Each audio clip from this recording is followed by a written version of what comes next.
Namaste. Today I'm going to read Volume 2, Book 2, Rudra Samhita, Part 5. Chapter 20, the fight between the rank and file of the Ganas and the Asuras in the Shiva Puran. Vakratuna Mahakaya, Suryakuti Samaprabha, Nidviganam Gurasam.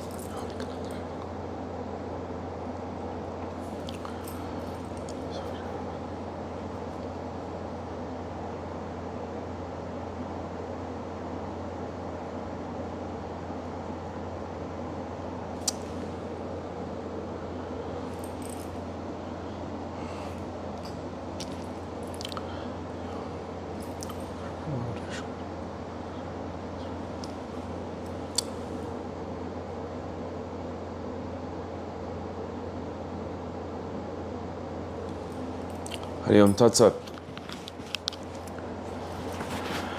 Vyasa said, O omniscient Sanat Kumara, a wonderful story has been narrated by you wherein the sanctifying sports of Shiva, the great Lord, are included. Now take pity on me and tell me with pleasure, O great sage, when released by that being, where did Rahu go? Sutta said, on hearing the words of Vyasa of immeasurable intelligence, the great sage, the delighted son of Brahma, replied. Sanat Kumara said, Rahu had been let off in the land of the outcast. He too became an outcast and came to be known in the world as such, considering that as his second birth he became humble. He became free from haughtiness. He slowly wended his way to the city of Jalandhara. After approaching Jalandhara, the Lord of Dechas, he explained everything concerning Shiva in detail. Vyasa, on hearing it, the powerful son of the ocean, the excellent Lord of Dechas, Jalandhara, became furious from head to foot. Then the infuriated excellent Decha commanded the entire army of the Dechas to enter into the fray.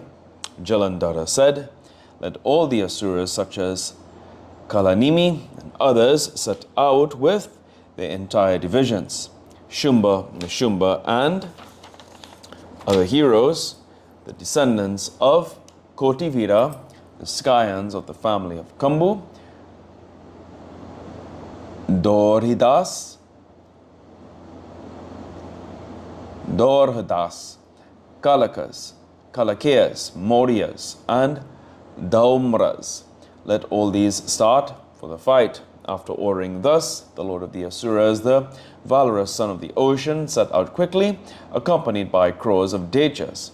Then Shukra and Rahu, with his head severed, went ahead of him.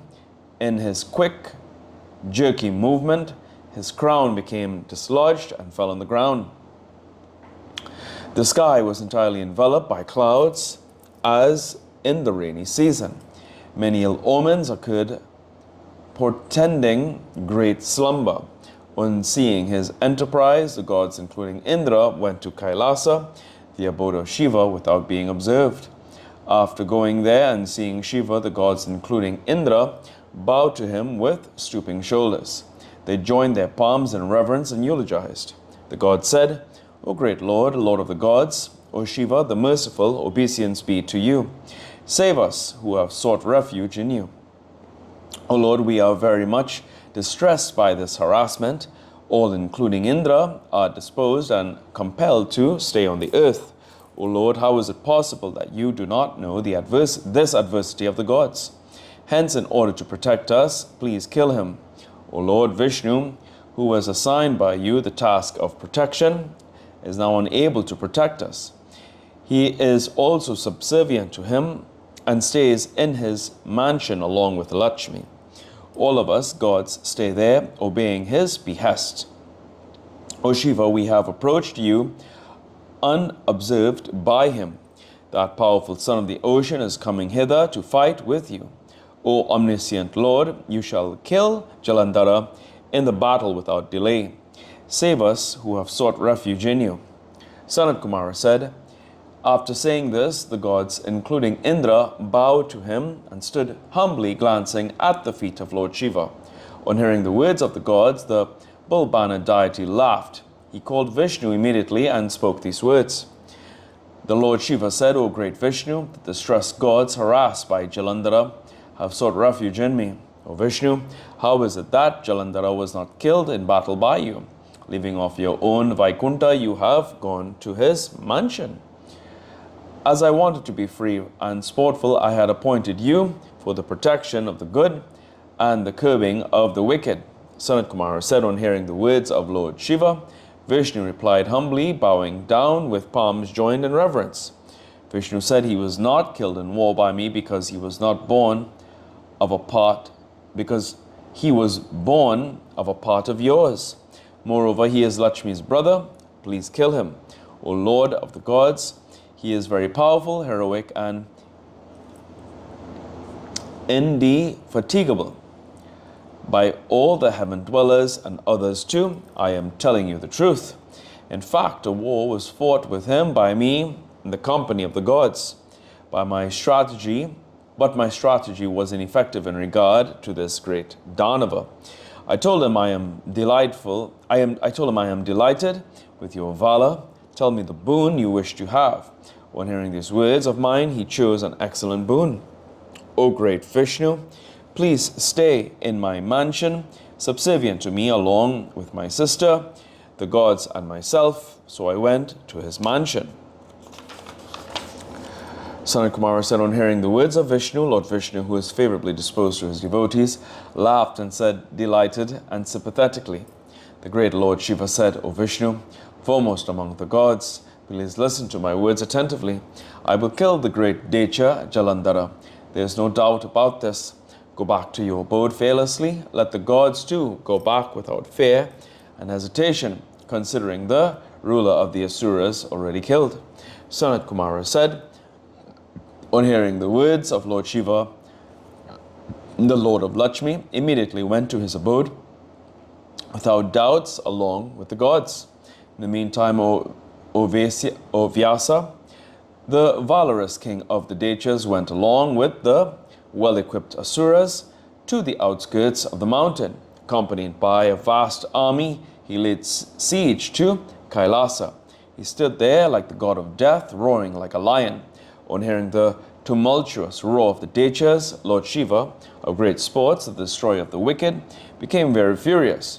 The great lord of various sports, the enthusiastic Shiva, commanded his powerful gunners, Nandan and others, severely. Nandan, Vigneshwara, Kumara, and all other gunners, at the bidding of Shiva, hurriedly got ready for the battle. The infuriated and invincible gunners descended from Kailasa heroically, shouting war cries and leaping to fight. Then, at the ridges, valleys, and sides of Kailasa, a terrible battle was fought between the leaders of the Paramatas and the Dechas. Weapons clashed with weapons. The whole earth shook, resonant with the sounds of great war drums, mardangas, and conchs that inspired the heroes, as well as the sounds of elephants, horses, and chariots. The whole atmosphere was filled with javelin, iron clubs, arrows, great pestles, iron rods, pikes, etc., as if strewn with pearls. With the dead elephants, horses, and foot soldiers, the earth shone in the same way as before, with great mountains were scattered, smitten by the thunderbolt of Indra. With the groups of Dechas killed by the Paramatas, and with the gunners killed by the Dechas, the whole ground was filled with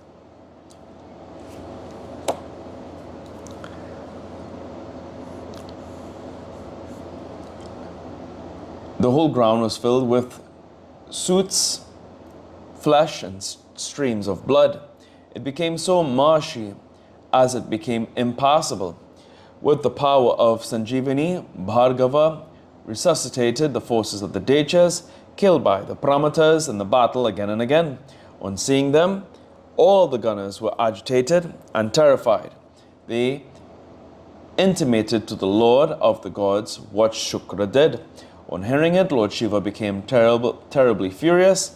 He became terrific, blazing the quarters, as it were. A terrific Kritya came out of Rudra's mouth. Her calves were as stout as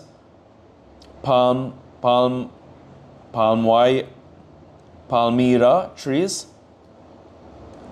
Her mouth was huge and deep like mountain caverns.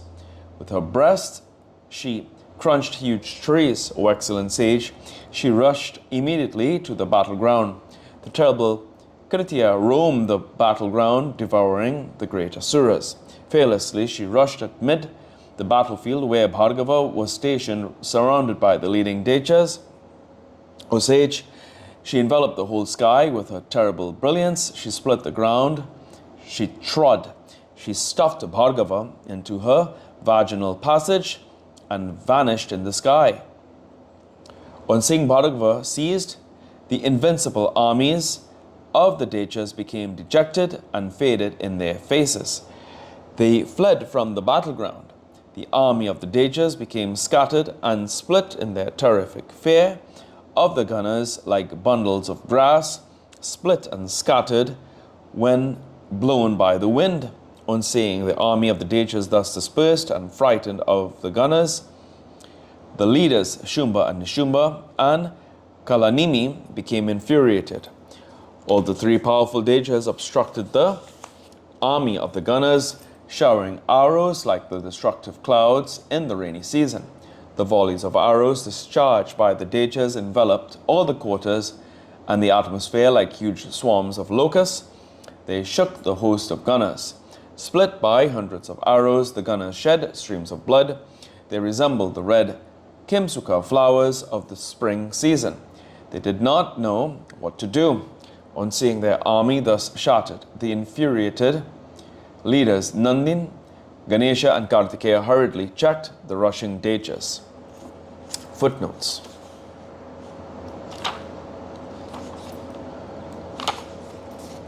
(227) The country of Barbaras or Barbaras is identified with the Abhira Desa in the southwest in the Indus Delta. Barbaras were the wild people associated with Yavanas and Khasas. There is a reference to the town Barbari or Barbarika in Skanda Purana and Barbaricum or Barbaricon by Periplus and Ptolemy. For details, see Aswati Studies in Skanda Purana, pages 100 to 101. 228. Lakshmi, produced at the churning of the ocean, became the daughter of the ocean. Thus she could be the sister of Jalandhara, who was the son of the ocean. And here ends today's reading of the Shiva Puran.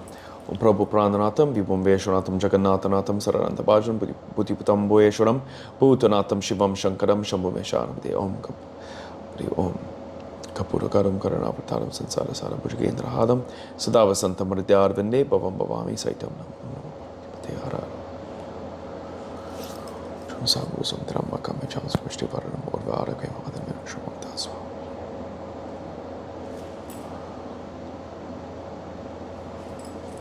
Shanti Mangala Kali Padra Kali Kapan, the Gagash to your Mata Chapitatu, to your Mandu Shatra Sakatu, to Vijatra Vinam to him. Hariam Tatsat.